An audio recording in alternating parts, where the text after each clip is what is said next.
it's multiple levels of prep that the different teams put in. Some teams prepping pretty hard. Some players we're on the PvE trying out new camps. What are you trying to say? What is it that you were implying with that statement? Some of these guys are slacking, Trevor. Okay. Well, I just wanted to get on record. Yeah, okay. I get it on the record. Listen. We saw Nico earlier from Nightblue and Caps. Maybe they were on the PvE grinding away. It's still open. Yeah. Nico's still open. Nico Zyrat was very, very strong. Axel Capso managing to pick up the first win. I love that ruler, by the way. I'm a big fan. Lucian, Alistair, Nico, all champions that have won today have been banned away. Sutanmi and Ceros taking that off. FlashNDNight and DiamondProx, they've gone. The Zyra, the Draven. So Poke Heavy still available. Cannon, Varus. Yeah. Options to consider. And I think we are going to kind of stop seeing more Resolve secondary. I think it should be mostly just Biscuits. Since it has been so much about Poke, people are being able to force out bases at inopportune times, and having the mana biscuits can really make a big difference in keeping you out there, allowing you to win that poke war.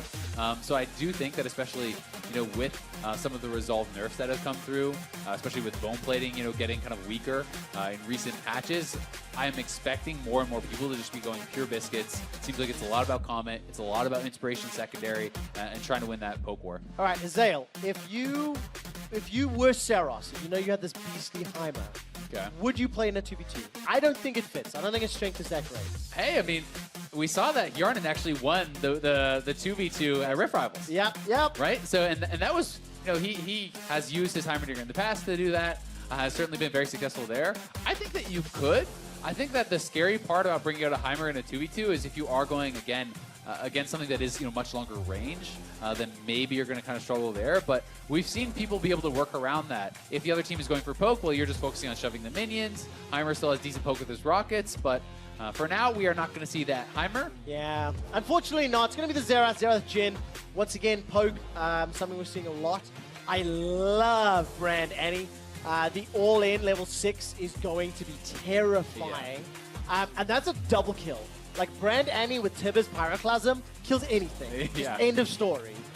But then you have to get through a Jhin and through a Xerath. So good luck navigating that space. Yeah, exactly. I mean, that's so much, I think, what it's going to be about is just, can they actually get to 6, not be poked out, and find that all in? Because that is very clearly what they're looking for. Listen, Azale, you didn't give me a review of the photos. You let the side down, buddy. But so far, CIS winning. FlashNDNight with like the double Rockstar hands. And I still think BRTT has #1. He's #1, but as a team, in this game, as a duo, 2 photos that are good, better than 1 photo. That's true. That's true. They're looking good. They're looking good. That's where I'm at. All right, I gotta quickly just write this down. So what is this? Xerath and Jhin for Ceros Sutanmi, and then of course the Brand plus Annie. Early levels? I mean, how hard is this gonna be for Brand and Annie? I mean, I think they kind of have to take a page out of the VCS team's book and just look for shove, right? You actually just try to push the wave. You can both AoE, W on the first wave and just try to push in minions, because I think for them, it's mostly just going to be about getting to 6 and looking for, flash tibbers, trying to one-shot someone, trying to get that kind of burst combo down. It will be tough, I think, otherwise. If you try to play a more slow, measured game, Jhin and Xerath should be able to outrange you, should be able to poke you down. And I kind of favor them if it's going to like more of a CS battle. Yeah, I agree with that. And I like the playstyle as well. DiamondProx and FlashNDNight, just completely willing to just wait for their moment, jump in, and find themselves a kill. Which is what this duo is going to be doing. Reminder for charity, everybody. Minimum 10 grand going to charity of the choice. The Japanese representatives here. The charity that they've elected is the Action Against Child Exploitation. It's human rights, specifically children's rights charity. And they want to see whether they can earn themselves more than just 10 grand. We're seeing the biscuits, we're seeing the Comet. And this is kind of becoming more and more standard as we go through the game. Yeah. And I think, even if you hadn't put in a ton of prep, if you're watching these games, you're probably realizing, hey, biscuits are looking pretty darn strong. And this is a lot of turret damage actually down on that first cannon wave.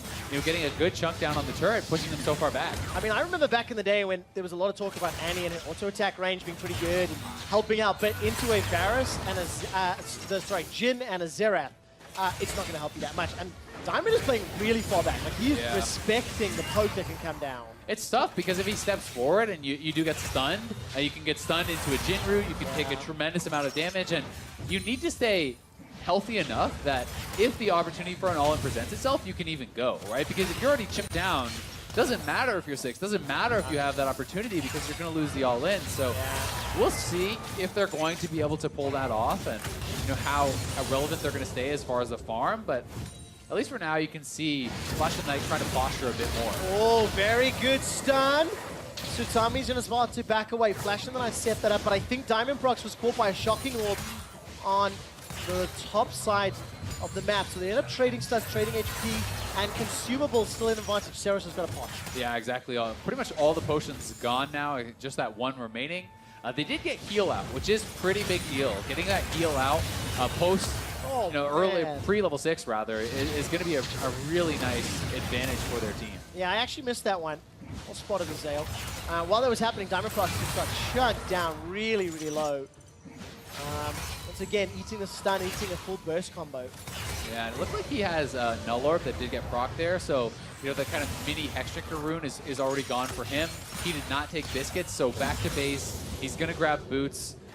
He's probably waiting for a potion. Yeah, he's going to try to stick around and at least have something there, but the CS pretty heavily in the advantage of this Japanese team. You could feel the hesitation. Sitting on boots for a little while and then instantly 3 pots. So doing the math is like, do I have, what can I do? No, this is the best. Oh, that poke. But look at that combination. From a screen and a half away. I think Jin, probably a little bit sleeper OP in 2v2. Yeah, I mean, Jin is solid as well for kind of similar reasons somewhat to why Varus can be pretty decent. You are seeing him have pretty good wave clear. The bouncing grenade in combination with the Xerath getting a lot of these minions low is going to allow him to push in pretty heavily. You're also seeing that he does have good follow-up with the CC, and post 6, we haven't really got to see a curtain call just yet, but that is going to be pretty annoying, even if just used for poke. Like, you could just hit 6, pop the ultimate on Jin, and try to wear them down to the point where they don't want to all-in you anymore. I like that because you can also, if you align it, you can also get some of that damage to go a little bit through the minion wave. Again, you're not using it for kill, you're using it for control. Yeah. It is quite literally a zoning ultimate, which normally we meme a little bit when we're casting together, but this time around we'll actually celebrate it. Yeah. Well, let's see what happens. Diamond, he got those boots. He hasn't used it in the potions yet. We'll need to just start. Summoning heal not available for Zeras. And we're getting close to 6 here for Diamond, but he's just getting bursted out over and over and over. Yeah, it is pretty rough, and you can see FlashNDNight's still level 4. They probably want to wait for double level 6 before they really go for anything too crazy, and this poke definitely being very annoying. The turret's down to half health, so if you have a bad recall on the side of the CIS, you could even potentially be losing that turret or having that threat. They're down in farm, so very clearly they kind of have the 1 win condition, and it's just how well can you pull this off? You can see they're popping all their potions, they're trying to stay healthy, and they're just trying to soak up as much experience to get to 6, and then hopefully for them find that perfect all-in. And when teams have a CS advantage, it's around the 6-ish minute mark, between 6 and 7, that you're going to have access to your ultimate. That's what Ceros and Sutanmi will be hitting very soon. 5:40 on the clock, 50 CS to 38. Remember, it's 100 CS win condition, and Japan are just keeping themselves at bay. But now, I counted out the Lucian Alistair combo from Captain Jack and Faker earlier, and just as I decided they were going to lose, they found 2 pixel perfect. Oh, here we go. This is what the CIS are trying to do. Tibbers comes down, but I don't think that found its target. Here goes the Pillar of Flame. Sutanmi's running for his life. They can get a both. He's going to pick up the HP. Ceros is low. Diamond in the night. He's going to find 1. That's going to be a reply back, though. Ceros goes down. They Pillar got of Flame. CIS obliterate Japan.